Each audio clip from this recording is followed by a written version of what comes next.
confined space of the third-level access tube, lamenting on the latest in a long series of bad decisions he'd made throughout his life. Unfortunately, this wouldn't be his last. His quiet reverie was interrupted when a phantom voice echoed around him. "Kaylor, you better get down here." "What is it, Jim?" "I have a contact." Kaylor's heart skipped a beat as he was hit with the ramifications of those 4 innocent words. Without hesitation, he scooped up his toolkit and began shimmying down the access tube. "I'm on my way." It was only a short distance along the generator corridor to the second-level access ladder, yet it gave Kaylor time enough to conjure up any number of dire scenarios to the news Jim had just laid on him. To be in the vicinity of another ship this far into the void was almost unheard of. The odds far beyond coincidence. And without the possibility of assistance from any planetary police authority, it also meant that the two of them were on their own against whatever threat this contact might pose. Sliding smoothly down the arms of the ladder to the deck below, Kaylor half-sprinted the remaining distance to the open doorway to the pilot house. Jim was seated at the nav console, engrossed in his calculations while visibly bouncing in his chair. Kaylor fell into the driver's seat and began scanning the inset screen before him. There was a bright blip of light in the upper right corner, moving slowly at a diagonal toward the center. The blip was extremely bright, indicating that the ship was either very large or at full drive. Either way, the contact was a threat. "Any indication he sees us?" Kaylor asked. "None. We've been dark while you've been working on the focusing ring." Fortunate for us, Kaylor thought.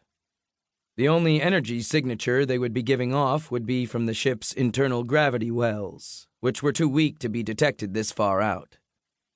He began to relax, a little, watching the distance between the contact and his ship increase steadily from the momentum they still carried, even without the generators fired up.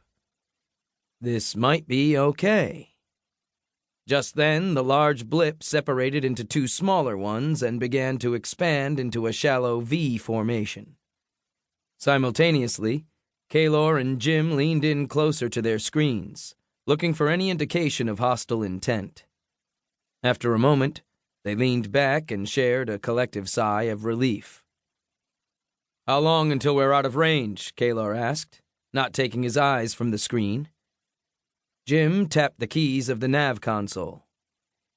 "About half an hour," he reported, his voice half an octave higher than normal.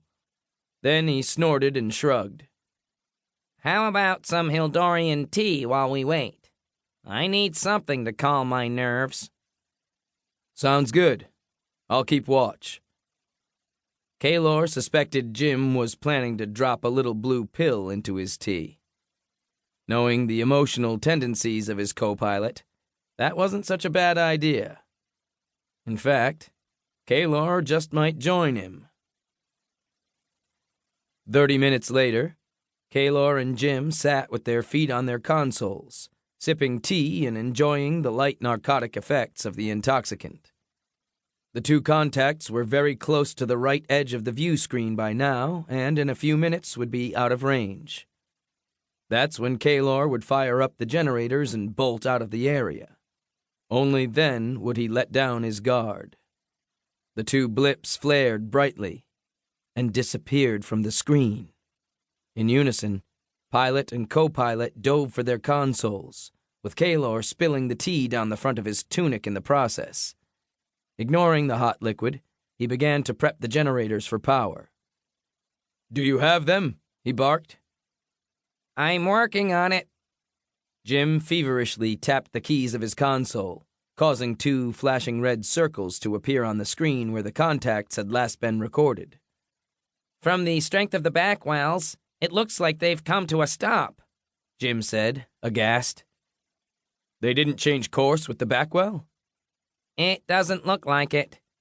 They're dark, and just sitting out there." "That doesn't make any sense." Kaylor continued his preparations.